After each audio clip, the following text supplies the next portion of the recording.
کذالک یجزی اللہ، اسی طریقے سے اللہ بدلہ دیتے ہیں المتقین، ان لوگوں کو جو تقوی اختیار کرنے والے ہیں، الذین تتوفاہم الملائکہ، جن کی روح قبض کرتے ہیں پوری پوری فرشتے، طیبین، کہ جن لوگوں کی روحیں پاک و صاف ہوں گی شرک سے اور گناہوں سے، یقولون، فرشتے ان سے کہتے ہوں گے سلام علیکم، تم پر سلامتی ہو، ادخلوا الجنہ، جنت میں داخل ہو جاؤ، بما کنتم تعملون، جو تم دنیا میں کیا کرتے تھے۔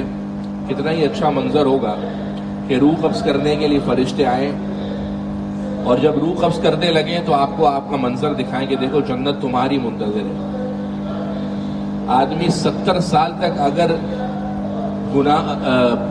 ظلم کی چکی میں پستا بھی رہا ہو نا، دنیا بھر کے لوگوں کی ظلم کا شکار بھی ہوتا رہا ہو، تو یہ جو خالی فرشتے منظر دکھائیں گے نا، وہ دیکھو جنت، یہ خالی جو 1 سیکنڈ کی آدمی کی روح کو اس وقت تازگی ملے گی، واللہ کوئی طریقہ نہیں ہے کہ میں آپ کو گھول کر پلا دوں، کہ اس وقت مزہ کیسا آئے گا۔ اگر کوئی طریقہ ہوتا تو میں پانی میں گھول کر پلا دیتا اپنے آپ کو بھی اور آپ کو بھی، کہ بھئی ایسا منظر ہوگا اور ایسی خوشی ملے گی آپ کو، لیکن یہ اللہ نے چھپا کر رکھے۔ پتہ کب لگے گا؟ جب فرشتہ آئے گا۔ لوگ کہیں گے کہ بھئی مر گیا ہے، بھئی مرا نہیں ہے، جاگ گیا ہے، مرا نہیں ہے، جاگ گیا ہے۔ لوگ کہیں گے آنکھیں بند ہو گئی، وہ بھائی آنکھیں بند نہیں ہو گئی، آنکھیں تیز ہو گئی۔ فبصرک اليوم حدید، قرآن نے کہا ہے کہ مرتے وقت نگاہیں تیز ہو جاتی۔ لوگ کہتے ہیں کہ بھئی دیکھو تو صحیح ہمارا پیارا کتنے مزے سے سو رہا ہے، وہ بھائی سو نہیں رہا، وہ جاگ رہا ہے، حقیقتوں سے اس کی آنکھ کھٹ گئی ہے، اب حقیقتیں اس کو دکھنے لگی ہیں۔ هل ينظرون الا ان تاتيهم الملائکہ، کیا اب بھی وہ انتظار کر رہے ہیں کہ ان کے پاس آ جائیں فرشتے، او یاتی امر ربک، یا آ جائے تیرے رب کا عذاب قیامت کی صورت میں۔ کذالک فعل الذین من قبلہم، اسی طریقے سے کیا ان لوگوں نے جو ان سے پہلے تھے۔ وما ظلمهم اللہ، ان پر اللہ نے ظلم نہیں کیا، ولکن كانوا انفسهم یظلمون، لیکن وہ لوگ اپنے آپ پر ظلم کرتے تھے۔ فاصابهم سیئات ما عملوا، سو ان پر پہنچا سیئات ما عملوا، ان کے کرتوتوں کا بدلہ۔ فاصابهم، ان کو مل گیا سیئات ما عملوا، جو انہوں نے کرتوت کیے اس کی برائیوں کا بدلہ۔ وحاق بهم، اور الٹ پڑی ان پر ما كانوا به يستهزئون، جس کا وہ مذاق اڑایا کرتے تھے۔ یعنی اللہ فرما رہے تمہارے سامنے ہم نے کافروں کا حال رکھا کہ جب فرشتے روح قبض کرنے آئیں گے تو تمہارے سامنے کافروں کا حال رکھا کہ جب فرشتے روح قبض کرنے آئیں گے تو کیا کہیں گے، اور تمہارے سامنے متقی اور اللہ کے ماننے والوں کا حال رکھا کہ جب ان کی روح قبض کرنے فرشتے آئیں گے تو کیا کہیں گے۔ اب تمہارے سامنے جو کرنا ہے کرو، اب بھی اگر تم نہیں مانتے، هل ينظرون، کیا اب بھی وہ انتظار کر رہے، الا ان تاتيهم الملائکہ، کہ ان کے پاس آ جائیں فرشتے، او یاتی امر ربک، یا جائے تیرے رب کا حکم قیامت کی صورت میں۔ کذالک فعل الذین من قبلہم، اسی طریقے سے کیا ان لوگوں نے جو ان سے پہلے تھے۔ وما ظلمهم اللہ، ان پر اللہ نے ظلم نہیں کیا، ولکن كانوا انفسهم یظلمون، لیکن وہ اپنے آپ پر ظلم کر رہے تھے۔ اللہ یہ جملہ بار بار قرآن میں اس لیے کہتا ہے کہ بظاہر دیکھنے والے اور آج کل کے ملحد اور لادین قسم کا جو طبقہ ہے نا، وہ بار بار یہ کہتا ہے یار اللہ اتنا چھوٹا نہیں ہو سکتا، یہ عذاب کیسے آ رہا ہے؟ اچھا مسلمان کہہ رہے ہیں اللہ عذاب بھیج رہا ہے، یار مسلمانوں کا جو خدا ہے کیا وہ اتنا ظلم کرتا ہے؟ یہ تو اب بہت ملحدین کا اور لادین طبقے کا بڑا واویلا ہے کہ مسلمانوں کا خدا تو بڑا ظالم ہے، اور اب روح قبض کرنے کے لیے فرشتے آ رہے ہیں، اور وہ جب روح قبض کرنے فرشتے آ رہے ہیں تو ان کے ساتھ کیا سلوک ہو رہا ہے؟ تو ایسے موقع پر دل ہوتا ہے کہ اللہ آپ تو رحیم اور غفور الرحیم ہیں، آپ معاف کر دیں، یہ آپ کیا سلوک کر رہے ہیں؟ اللہ فرما رہے ہیں ما ظلمهم اللہ، اللہ ان پر ظلم نہیں کر رہا، ولکن كانوا انفسهم یظلمون، یہ لوگ اپنے آپ پر خود ظلم کر رہے ہیں۔ یہ ظلم اپنے آپ پر کیسے کر رہے ہیں اور اللہ ان پر کیسے نہیں کر رہا؟ کوئی گواہ ہے اس بات کا؟ میں اس کا تذکرہ پہلے کر چکا ہوں، وہ تو ہے، لیکن اس پر ایک مکمل تفصیل میں بتا چکا ہوں کہ اللہ ان پر ظلم نہیں کرتا، لیکن وہ اپنے آپ پر ظلم کرتے ہیں۔ سورۃ ہود کے اندر جب اللہ نے سارے انبیاء کے قصے سنایا اور آخر میں حضرت موسیٰ کا قصہ سنایا، وہاں پر فرمایا وما ظلمناہم ولکن ظلموا انفسہم، اس جگہ پر میں نے یہ بات تفصیل سے کی تھی، جو حضرات سننا چاہیں سن۔ فَأَصَابَهُمْ سو ان کو پہنچا سیئات ما عملوا ان کے برائی کی کرتوتوں کا بدلہ وحاق بہم اور ان پر الٹ پڑی ما كانوا به يستهزئون جس کا وہ مذاق اڑایا کرتے تھے. میں نے آپ سے عرض کیا سورۃ ہجر یعنی سورۃ النحل اور سورۃ النعم اس کے اندر اللہ دو قسم کے مضامین چلا رہے ہیں. نمبر 1 توحید اور نمبر 2 مشرکین کے کافروں کے دلائل اور اس کے جوابات. کچھ دلائل پیچھے گزرے.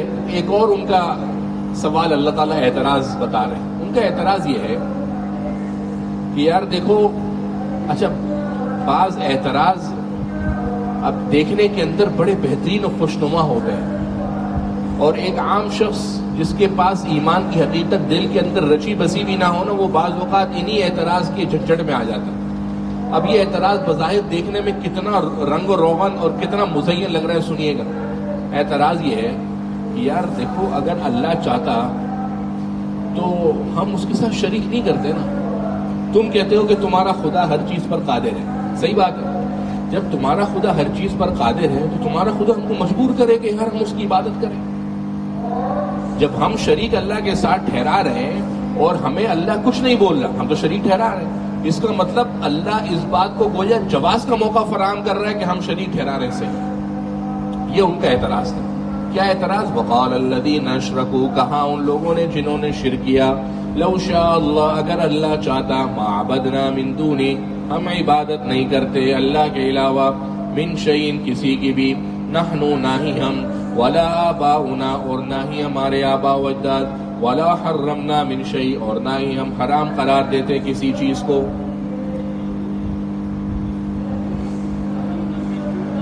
ولا حرمنا اور نہ ہی ہم حرام قرار دیتے من دونی اس کے علاوہ من شیء کسی چیز کو. اعتراض سمجھ میں آ گیا؟ دوبارہ اعتراض سنیں.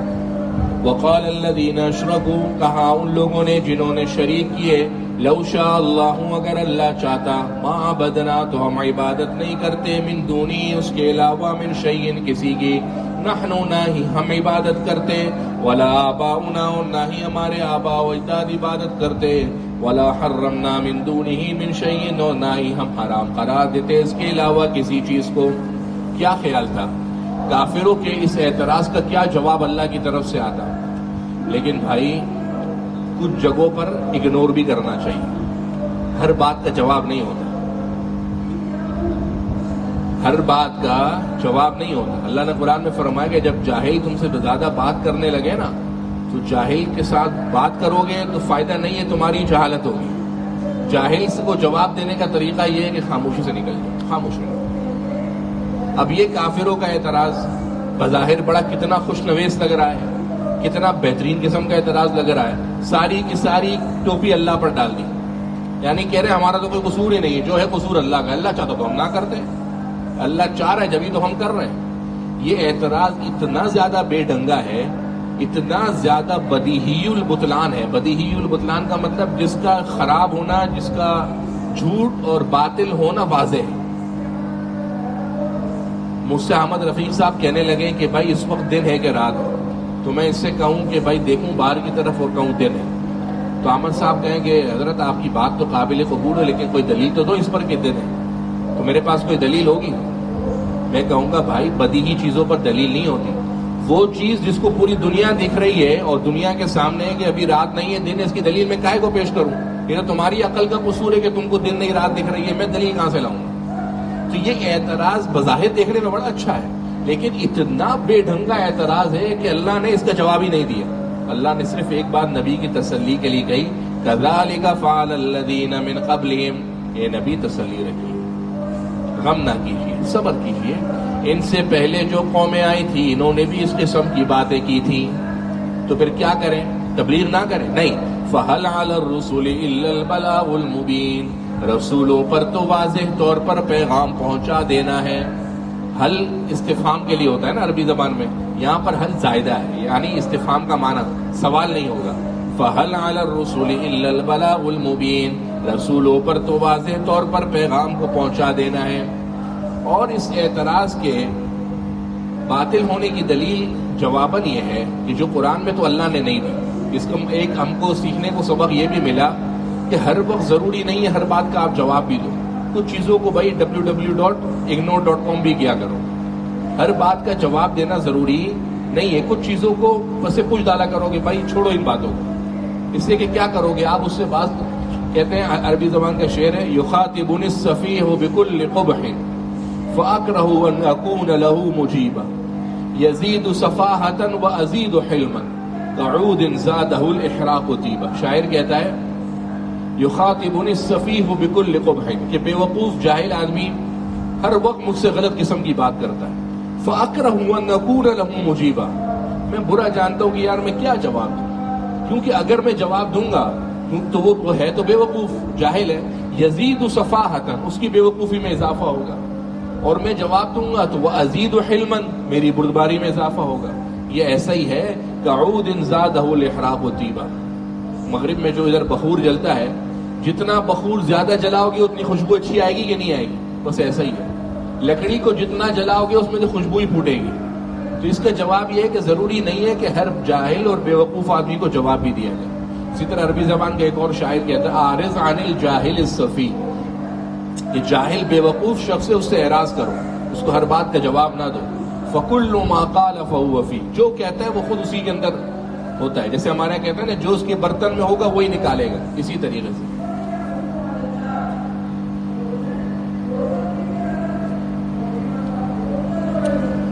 كذلك فعل الذين من قبلهم, اسی طریقے سے کیا ان لوگوں نے جو ان سے پہلے تھے.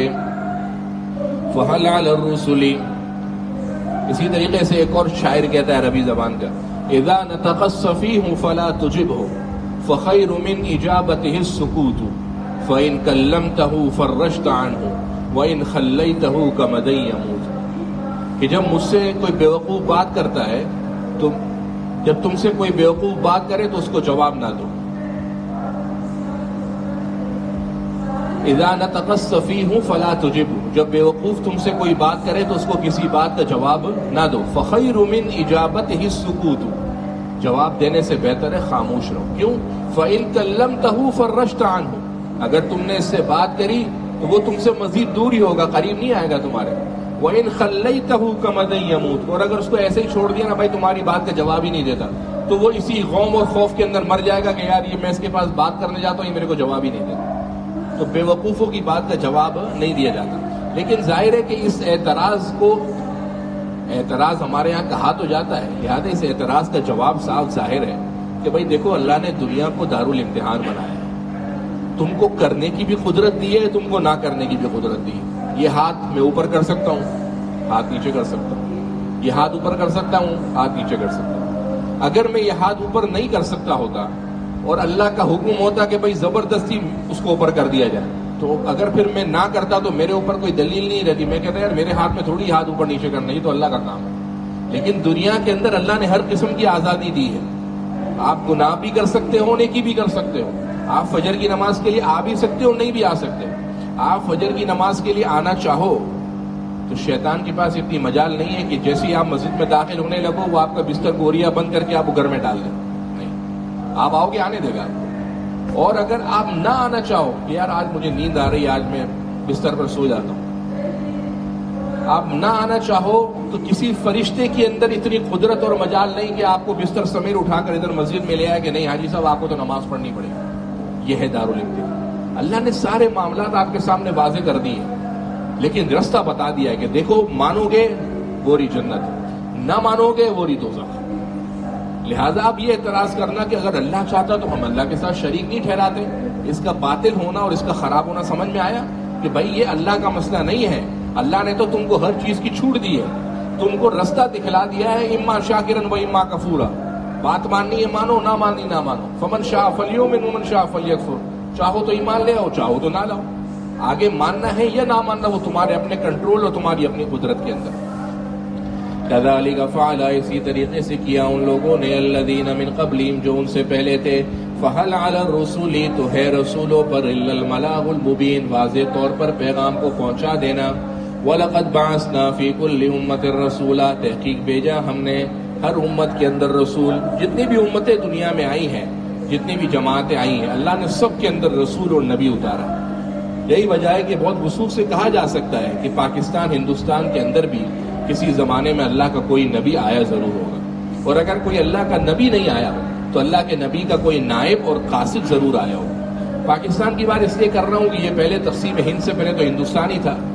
تو ہندوستان کے اندر نبی کا آنا اس آیت کی روح کے ظاہر سے سمجھ میں آتا ہے کہ کوئی نہ کوئی نبی، چونکہ ہندوستان تو ملکوں میں پرانا ملک ہے، تو کوئی نہ کوئی نبی اور کسی بھی قسم کا کوئی رسول یا اس کا نمائندہ یا اس کا کوئی حواری وہ آیا ضرور ہوگا. وَلَقَدْ بَعَثْنَا، تحقیق ہم نے بھیج دیا، فِي كُلِّ أُمَّةٍ رَسُولًا، ہر امت کے اندر رسول، أَنِ اعْبُدُوا اللَّهَ، کہ تم اللہ کی عبادت کرو، وَاجْتَنِبُوا الطَّاغُوتَ، اور احتیاط کرو شیطان سے، پرہیز کرو شیطان کے کاموں سے. فَمِنْهُمْ، تو ان میں سے، مَنْ هَدَى اللَّهُ، کچھ کو اللہ نے ہدایت دی، وَمِنْهُمْ، اور ان میں سے کچھ اتنے ہی تھے، مَنْ حَقَّتْ عَلَيْهِ الضَّلَالَةُ، جن پر گمراہی ثابت ہو گئی. فَسِيرُوا فِي الْأَرْضِ، لہذا تم چلو زمین میں، فَانظُرُوا، سو دیکھو، كَيْفَ كَانَ عَاقِبَةُ الْمُكَذِّبِينَ، کیسا ہوا انجام جھٹلانے والوں کا. إِن تَحْرِصْ عَلَىٰ هُدَاهُمْ، اے نبی اگر آپ زیادہ ہی حریص ہو ان کی ہدایت پر، اے نبی اگر آپ زیادہ ہی زور دیں ان کی ہدایت پر، تو یاد رکھیں ان اللہ، بلا شبہ اللہ، لا یہدی من یضل، ہدایت نہیں دیتا اس کو جس کو وہ گمراہ کر دیتا ہے. وما لهم من ناصرین، اور ان کا کوئی مددگار نہیں ہوگا. وَلَقَدْ بَعَثْنَا فِي كُلِّ أُمَّةٍ رَسُولًا، تحقیق ہم نے بھیج دیا ہر قسم کی امت کے اندر رسول، أَنِ اعْبُدُوا اللَّهَ، تاکہ وہ اللہ کی عبادت کریں، وَاجْتَنِبُوا الطَّاغُوتَ، اور بچیں شیطان اور اس کے کاموں سے. طاغوت کسے کہتے ہیں؟ شیطان.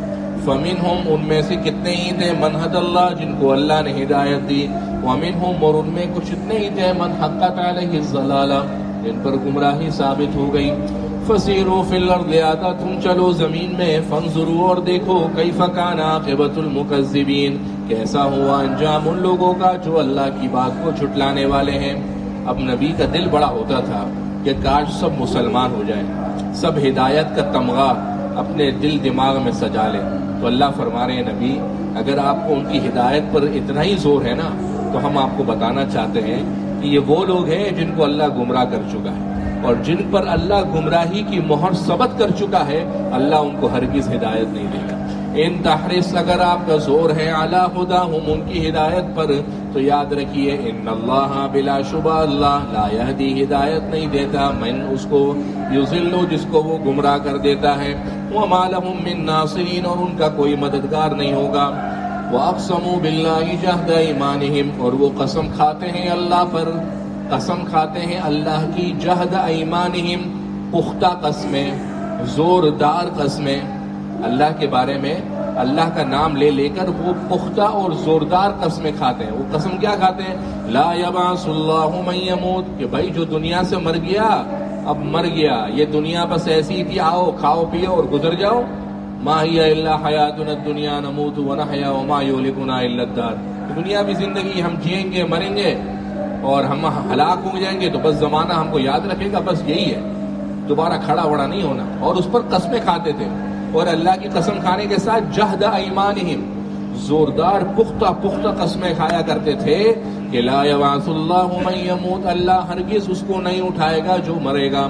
بلا، کیوں نہیں، وعدا علیہ حقا، اللہ پر یہ وعدہ ہے لازمی، یعنی اللہ ضرور ان لوگوں کو اٹھائے گا. بلا، کیوں نہیں، وعدا علیہ حقا، وعدہ ہے اللہ پر لازمی. وَلَكِنَّ أَكْثَرَ النَّاسِ لَا يَعْلَمُونَ، لیکن اکثر لوگ یہ بات نہیں جانتے. لِيُبَيِّنَ لَهُمْ، تاکہ اللہ ان پر واضح کر دے، الَّذِينَ يَخْتَلِفُونَ فِيهِ، جن چیزوں میں وہ اختلاف کیا کرتے تھے. وَلِيَعْلَمَ الَّذِينَ كَفَرُوا، تاکہ کافر جان لے، أَنَّهُمْ كَانُوا كَاذِبِينَ، کہ وہ اپنے قول میں جھوٹے ہیں. إِنَّمَا قَوْلُنَا لِشَيْءٍ، ہمارا تو یہ حال ہے کہ ہمارا کہنا کسی چیز کے لیے، اذا اردناہ، جب ہم ارادہ کر لیں، ان نقول له، تو ہم کہہ دیتے ہیں، کن، ہو جا، فیکون، وہ چیز ہو جاتی ہے. لوگ کہتے ہیں، بڑے کچھ بیان کے اندر بھی آپ نے سنا ہوگا، اللہ کا کیا، اللہ تو کن فیکون کہتا ہے، چیز ہو جاتی ہے. بھائی اللہ کن فیکون نہیں کہتا، کن الگ چیز ہے، فیکون اس کا نتیجہ ہے. کن الگ ہے اور فیکون نتیجہ. کن کا معنی امر کا صیغہ ہے نا، امر کا صیغہ تو پڑھا نا، کانا یکون سے کن، کن کا مطلب ہو جا. فیکون یہ اس کا نتیجہ ہے کہ بس وہ چیز پھر ہو جاتی ہے. اگر مسلمان کا پورے قرآن کی اس آیت پر پختہ یقین اور ایمان ہو جائے نا تو وہ غیر اللہ کے دروازے پر کبھی نہیں جائے گا، وہ اللہ کے علاوے کا دروازہ کبھی کھٹکھٹائے گا ہی نہیں، کیونکہ اس کے دل میں یہ بات پیوست ہوگی کہ بھئی اللہ کا کیا ہے، میرے جیسے پہاڑ جیسی مصیبتیں ہوں، میرے اوپر پہاڑ جیسی تکلیفیں آ رہی ہوں، پوری دنیا کے ظلم مظالم مجھ پر پس رہے ہوں، اللہ کا کیا ہے؟ اگر اللہ کا یہ ارادہ ہے کہ بھائی کسی کام کے لیے کن ہو جا، بس فیکون وہ ہو جائے گی۔ تو اصل چیز اللہ کو منانا ہوا کہ دوسروں کو منانا ہوا؟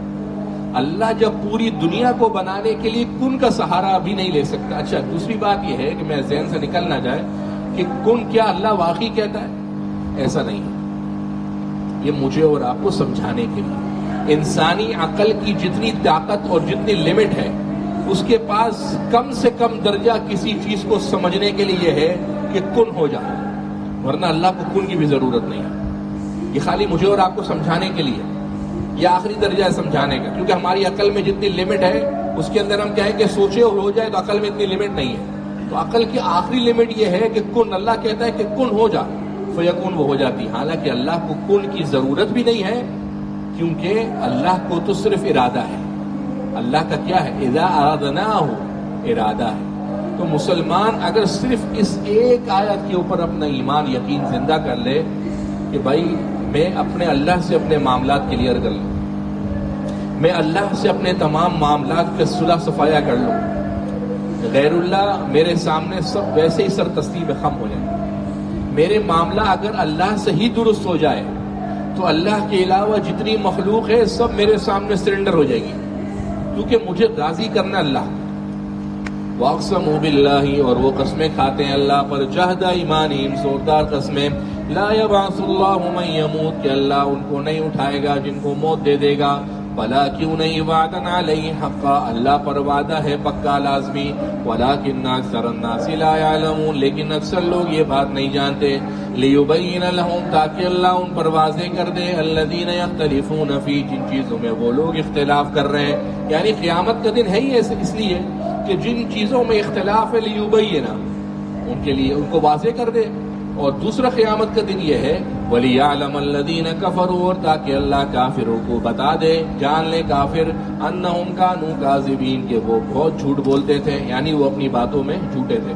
إِنَّمَا قَوْلُنَا لِشَيْءٍ، بلا شبہ ہمارا کہنا کسی چیز کے لیے، اذا اردناہ، جب ہم ارادہ کر لیں اس کے بنانے کا، ان نقول، تو ہم کہتے ہیں، لہو، اس چیز کے بارے میں، کن، ہو جا، فیکون، تو وہ چیز ہو جاتی ہے۔